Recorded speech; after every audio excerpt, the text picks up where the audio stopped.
Hi குட்டீஸ், இன்னைக்கு நம்ம என்ன கதையை பார்க்க போகிறோம் அப்படின்னா, எங்கோ மிக தொலைவில் கண்ணுக்கு எட்டிய தூரம் வரை நீண்டு கிடக்கும் பச்சை மலைகளாலும் வண்ணமயமான மலர்களாலும் சூழப்பட்ட ஒரு பள்ளத்தாக்கில் வாழ்ந்த 3 நண்பர்களான முயல், மின்னி, கனிவான கரடி பாலு, துருதுருப்பான அணில் போலு இவர்கள் பற்றிய அழகான கதையை பார்க்க போகிறோம்.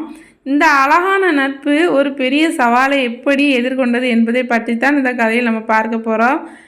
கதையை ஸ்கிப் பண்ணாமல் பாருங்கள், அப்போ தான் கதையோட நெறி உங்களுக்கு புரியும். வாங்க இப்போ இந்த அழகான கதையை நம்ம பார்ப்போம். குடையில் வளர்ந்த நட்பு. ஒரு அழகான பள்ளத்தாக்கு பச்சை மலைகளாலும் மலர்களாலும் சூழ்ந்தது. அங்கு 3 நல்ல நண்பர்கள் வாழ்ந்தனர். முயல் மின்னி, கரடி பாலு, அணில் போலு. அவர்கள் தினமும் சேர்ந்து விளையாடி சிரித்து பாடி மகிழ்ந்தனர். ஒரு பிரகாசமான காலை வானம் பளபளப்பாக இருந்தது. அன்று மின்னி தன் அம்மாவுக்காக பூக்களை பறிக்க ஆற்றின் மறுகரைக்கு செல்ல முடிவு செய்தாள். அவள் மகிழ்ச்சியுடன் பூக்களை பறித்து கொண்டிருந்த போது வானம் திடீரென இருண்டது. மேகங்கள் முழங்கின. ஒரு பெரிய புயல் வரப்போகிறது. மின்னி விரைவாக வீடு திரும்ப முயன்றாள். ஆனால் திடீரென பழைய மரப்பாலம் உடைந்து ஆற்றில் விழுந்தது. அவள் மறுகரையில் மாட்டிக்கொண்டாள். காற்று வேகமாக அடித்தது. குடை சுழன்றது. அவளுக்கு கண்களில் கண்ணீர் தான் வந்தது.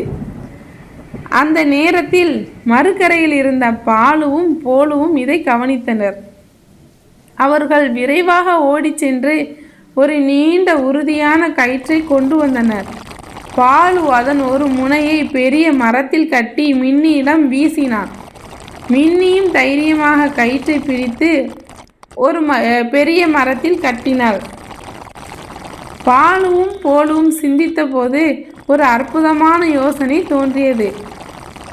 அவளுடைய குடையையே ஒரு சிறிய படகாக பயன்படுத்தலாம் என்று.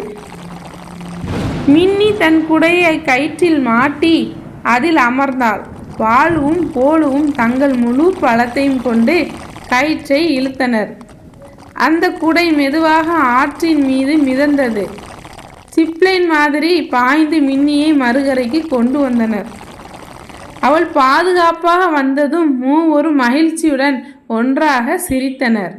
அந்த நாளிலிருந்து அவர்கள் ஒவ்வொரு மழை நாட்களிலும் ஒரே பெரிய குடைக்குள் சேர்ந்து பாடிக்கொண்டு நடந்து போவார்கள். ஏனென்றால் உண்மையான நட்பு எந்த ஆற்றையும் எந்த புயலையும் கடக்க வைக்கும். குழந்தைகளே, இந்த அற்புதமான கதை உங்களுக்கு பிடித்திருந்தால் லைக் பண்ணுங்கள், ஷேர் பண்ணுங்கள், மறக்காமல் நம்ம சேனலை சப்ஸ்கிரைப் பண்ணுங்கள்.